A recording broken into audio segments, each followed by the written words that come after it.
Now look, until everyone can get vaccinated, it is still important to monitor the spread of the coronavirus so we can stop any outbreaks before they get too far. And now, getting a coronavirus test is going to be easier than ever.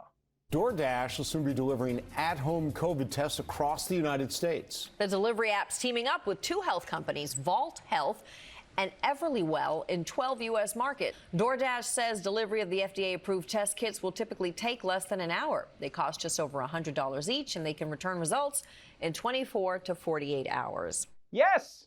Thanks to Doordash, you can now get a COVID test delivered right to your home, along with, I'm assuming, 40 packets of ketchup. And Doordash isn't the only one helping, by the way. Uber has started offering COVID tests too. Yeah, if you get in the car and you can smell weed, you just tested negative, my friend. Congrats! And let me just remind everybody right now that your delivery driver is not responsible for your test results, all right? Because you know there are people out there who are going to base their reviews on that. What? You're telling me that I have COVID? Dude, 1 star! Bitch, I'm not the one who coughed on you. Moving on to a ray of sunshine from the world of racism. Yeah, even racism. Black people in America have been waiting for slavery reparations for 150 years. And to put that in terms white people can understand, that's even longer than you've been waiting for the next Game of Thrones book. But now, residents of one city are finally getting their first taste.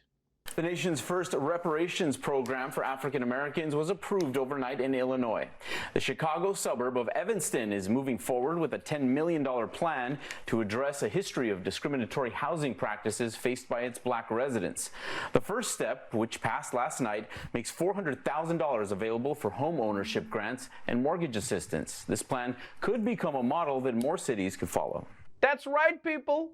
Reparations are happening. Ooh, with these housing grants, black Americans can finally fulfill their lifelong dreams of gentrifying a white neighborhood. And kudos to Evanston, Illinois, especially since I assume whoever the Evans guy the city was named after was a huge racist. In fact, let me check that before I assume. Get some Wikipedia out, and yep, huge racist. Here's my thing though.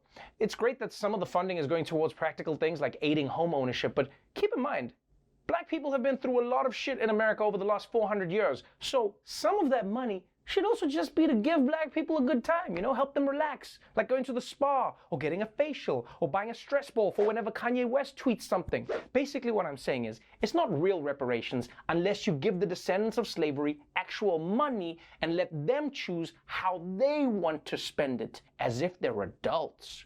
Ooh. But still, congratulations to the black people of Evanston, and congratulations to all the white people who are going to find a way to game the system. Well, my 23andMe says that I'm actually 3% Africa, so... And finally, some uplifting animal news.